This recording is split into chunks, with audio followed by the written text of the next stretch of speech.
Hello everybody and welcome to Blue Marble Science. This morning Conspiracy Catz put out a video that he titled, "This is the worst flat earth video I have ever seen." And within 4 hours, Ranty went live to take issue with one thing that Conspiracy Catz said. Well, let's just see who's right. Spoiler alert. This has to do with those tricky maps again. Warning, severe facial and monitor damage alert is in effect. Get out the oven mitts, push the monitors back out of punching range. Let's light a big old dumpster fire and have some fun. So let's see what Ranty's complaint is, shall we? Hey, we should be live. I'm just going to wait and see whether or not this filters through, because we do have Conspiracy Catz actually in the chat, which is absolutely awesome. Yes, indeed we are live, so let's get that on pause. Right, okay, so Conspiracy Catz, the title of this is Debunking Conspiracy Catz on the Fly. Brandon Toy, nice to see you in, mate. And Conspiracy Catz, as I say, nice to see you in as well. Conspiracy Catz says this should be good, with a smiley face. And Conspiracy Catz says, go on what? Okay, so Ruhif, here we go. One of Conspiracy Catz' fellow Globe Earthers has come in and said this should be hilarious, and Tricky Woo is here saying we are live. Indeed, we are live. Right, okay, so I guess you want to know where Conspiracy Catz made his mistake in this. Now, I have to say that the flat earther that did the presentation could have done it a little bit better. Let me put it that way. He did a presentation apparently in Lytham St. Anne's.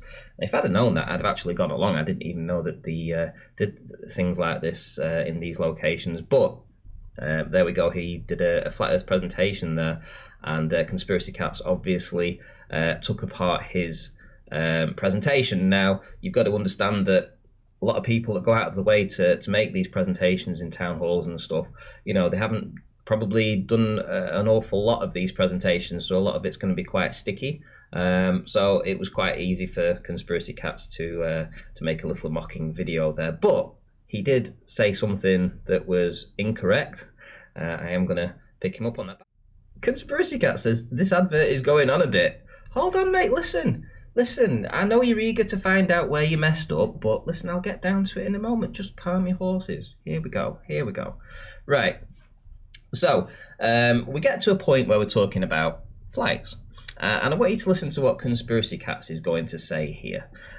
This is the important part. Now, Conspiracy Catz is going to try and make a claim that the flight paths that this gentleman pointed out would make more sense on a flat plane, and he's going to try and say that that's incorrect. Now, listen to his wording. It's very interesting here what he says. Here we go. And your conventional map, let's see what these routes look like. So, here we have Santiago, South America. Yeah, up to that the east coast of America, across to the west coast, and down to Sydney. Does that make any sense to you? They're flying twice as the passengers are, it's taking them best part of 3 days to get there. If they can get there in 14 hours, why isn't the plane taking the red line? By the way, there are an abundance of direct flights non-stop from Santiago to Sydney and vice versa. Here's one departing May the 31st of this year. As you can see, non-stop with a return non-stop. So it's not like you have to go up through the United States if you don't want to. You can book a direct flight. Well, there could be a number of reasons a plane is choosing that flight path. For example, economics. Ask yourself, would it be cheaper to have one plane fly all 3 routes, or 3 planes each flying those routes individually? That's a very good point, and I have to agree with that, actually. I mean, Conspiracy Catz does have a point there. He says that, it could be down to economics, essentially, and that's the reason that these flights take these flights. But listen to what he says now. This is the important part. This is where you screw up, Conspiracy Catz. I am sorry, my friend, but you really do. Who knows? But the bigger problem you've got here is that you think the red line is the quickest point between A and B. Now, what you've got to realise is that when we turn a globe into a flat map, you distort the picture. And that means that the fastest path between these 2 points on a globe is anything but your red line. Oh, dearie me. So the fastest point between these 2 points is anything but on a globe Earth. Let's just play that back again so that we get it absolutely in context with what he actually just said. Here we go. Listen to this. But the bigger problem you've got here is that you think the red line is the quickest point between A and B. Now, what you've got to realise is that when we turn a globe into a flat map, you distort the picture. And that means that the fastest path between these 2 points on a globe is anything but your red line.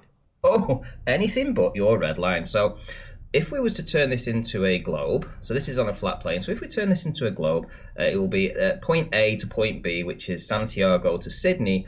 It would be anything but on a globe. Okay, let's see if that's actually true.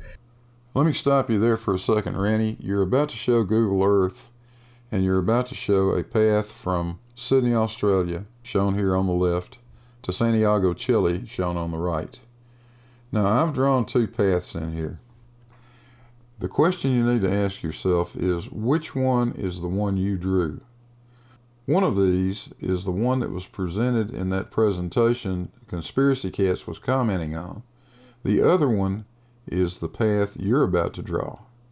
Is it this one? Or is it that one? They look to be the same length or about the same length from this view. Think about that and we'll get back to it in a minute. Here we go. So I've actually plotted these points out on Google Earth. Here we go.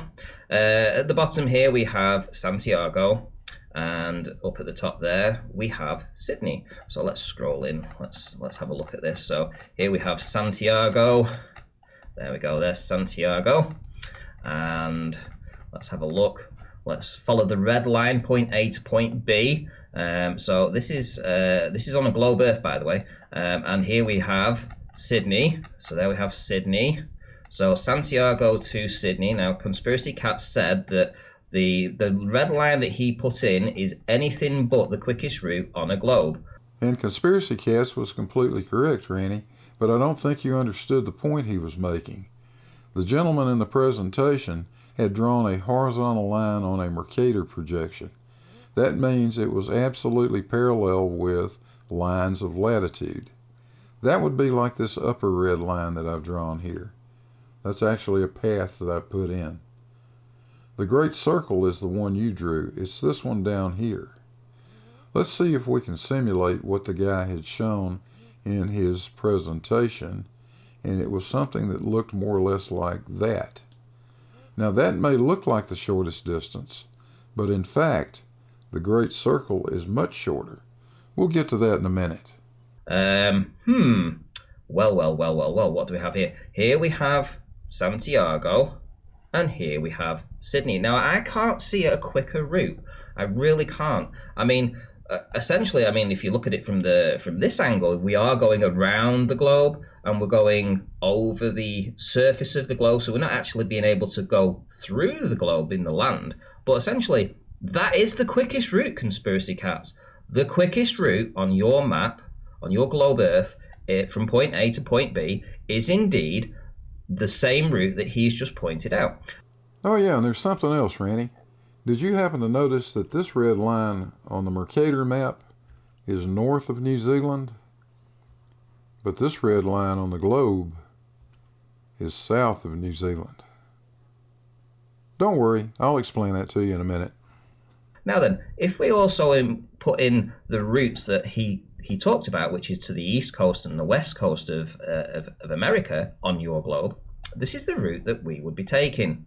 Here we go. So we go from Santiago down here. Here we go from Santiago. We fly up to the east coast and then to the west coast of America, and then we fly all the way back over here to, what do you know, Sydney in Australia. Okay, so there we go. So this is on your globe map. This is on your globe ball. Now, I'm just going to listen to what you said again, just so that the audience gets this absolutely spot on. and I'm not misrepresenting you in any way, shape, or form. Here we go. Listen to what you say. But the bigger problem you've got here is that you think the red line is the quickest point between A and B. Now, what you've got to realise is that when we turn a globe into a flat map, you distort the picture. And that means that the fastest path between these 2 points on a globe is anything... The fastest 2 points on a globe... A globe is anything but your red line. Is anything but your red line. Well, let's listen again. Listen to this again. A flat map, you distort the picture. And that means that the fastest path between these 2 points... That the fastest point between these 2 points... on a globe is anything but your red line. Is anything but your red line. Well, Conspiracy Catz. And I can see that you have your friends in the chat trying to back you up, saying that I've got this wrong. And old Blue was one of those out in the chat. I said Catz is 100% correct. You just don't understand that the path on a flat map would curve south. You can't look at it on Google Earth like you're doing. Plot those latitudes and longitudes on a flat map. Boy, Ranty, I think you should have listened. Absolutely not. Your words are absolutely crystal clear. You're saying that on your globe Earth, that the points between Santiago and Sydney, it's anything but the quickest route from point A to point B, and that this is wrong. So I'm sorry, but you screwed up, mate. You screwed up. The guy that did the presentation has it absolutely correct. He plots his route on your globe, and it is twice as far. I mean, we can go down to the distances if you like. We've got a path and a line measure. So the line measure is the distance between point A and point B on your globe. So if we go to the measurements, we have 7,065 miles. That's the distance from Santiago to Sydney. So that's okay on that. And then when we put the path in to actually find out the route that he was talking about, and we go to the measurements, it's 13,695 miles. But that's not the point Conspiracy Catz was making, Ranty. It's obviously much further to fly from South America to North America and then back to Australia. That's not the point. The point is a straight line drawn on a Mercator projection is not the shortest distance unless you happen to be on the equator.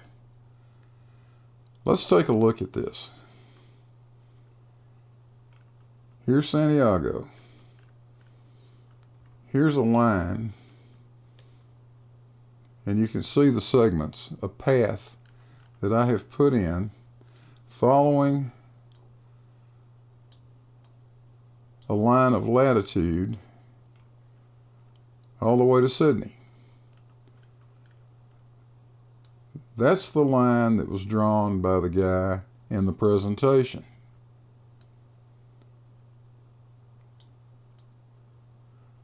This is the Great Circle route, the one you drew. Let me turn the grid off so that you can see that it looks just like yours. You see? That is, in fact, the shortest distance.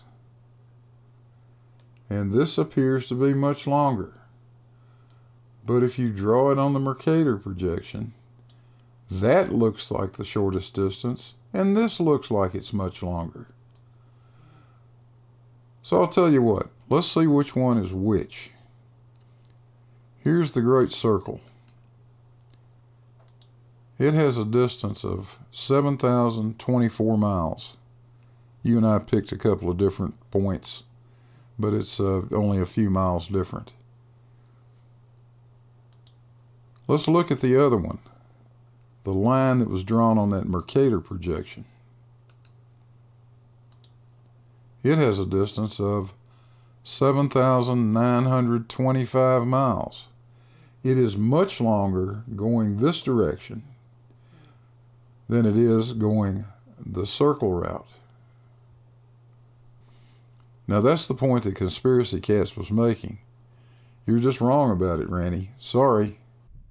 Okay, so he was right, you were wrong. Your point, your entire point, this point that you're going on about on your debunking of this fellow, has absolutely no point being in your video. Everything from 11 minutes 35 on has no point being in your video. You got it wrong. Man up. Accept it. Nope. Catz was right. I told you should have listened. Now say you're sorry. Hey, thanks for watching. Don't forget to push those little buttons down there. Push all of them, especially the little bell. That'll give you notifications next time I put out a video. There's a link to the Patreon. And with that, hey Gladys. Let's get out of here.